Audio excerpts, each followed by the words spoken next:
Davenport-Smith here for the Family Policy Institute of Washington. I am your frontline lobbyist for Olympia during the 2020 legislative session.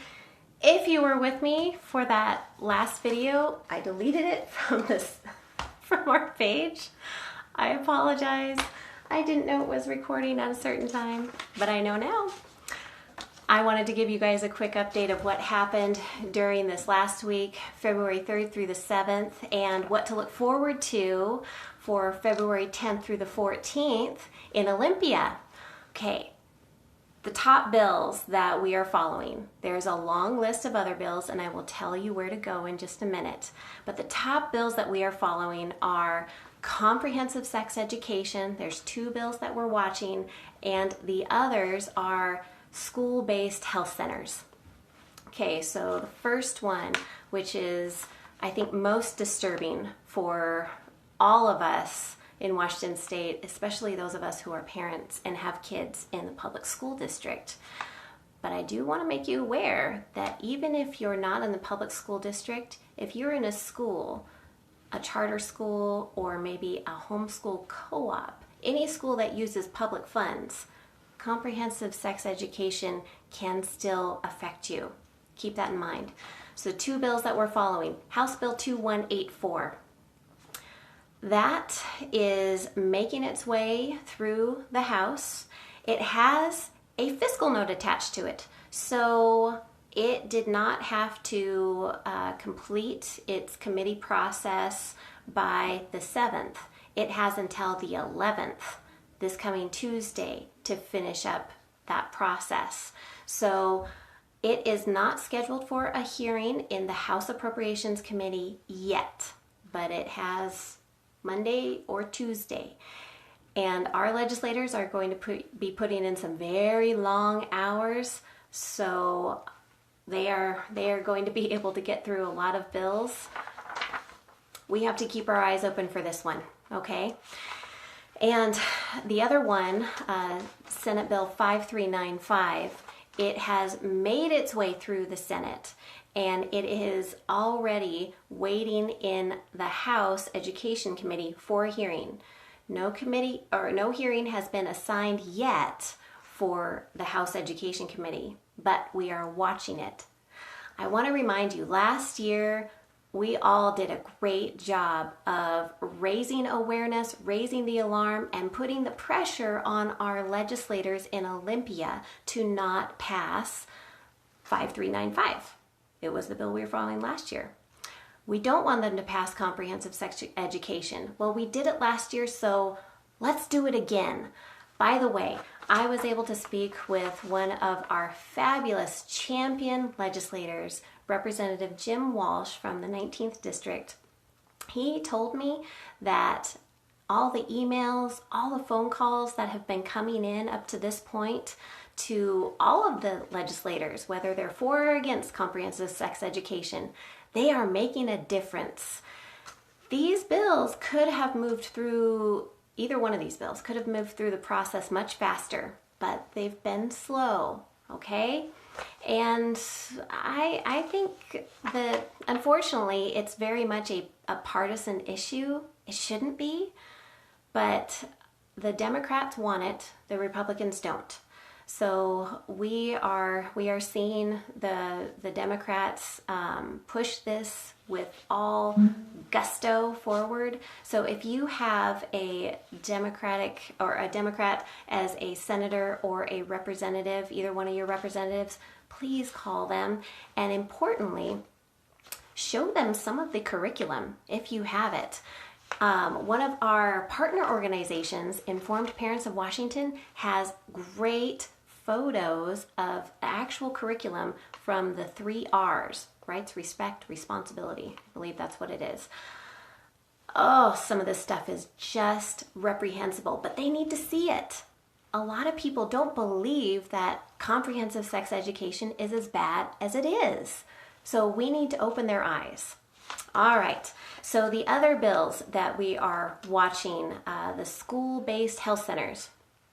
Again, it's something that doesn't necessarily sound bad on the surface, but when you dig beneath the weeds just a little bit, you realize that what these bills would do, especially in conjunction with other laws that Washington State has and case law, it equals parents not having the ability to direct the medical and mental health care of their own children. What? Wait a second. Who did these children come through in the first place? That's right. It was us. It was the parents. Did they come through the state? Did the state tell us that we could have them in the first place? No, they're ours. They're ours to love, to nurture, to raise up, and to train to be fabulous little men and women. And they are our responsibility. If your child who's 13 years old takes your car and drives down the street and hits somebody else's car, who's going to be held liable? That's right. It's going to be you, the parent. So why on earth would we not be able to direct the health care of our own children? That's the main point with these bills. I told you I would tell you about a great resource on our website. Go to FPIW.org. I want you to go to Our Issues and then scroll down and you'll find Olympia Forecast. And when you click on that, you'll be able to see the reports, the written reports that I've written for you, for your viewing pleasure and your edification and education. So you can go ahead and look through there. You can see where different bills are because we're following a lot more than just these few bills. And you can educate yourself. There's talking points on there, and we've got links to the committees and even certain material. I told you about some of the pictures, the comprehensive sex education pictures of curriculum.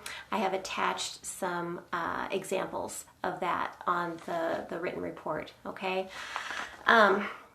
I want you to join us in Olympia. Will you join us in Olympia? February 11th from 10 to noon. It's our first annual Christian Family Day in Olympia. And this is called our Rally for Religious Freedom. We could call it Rally for Parental Rights. We could call it lots of different things.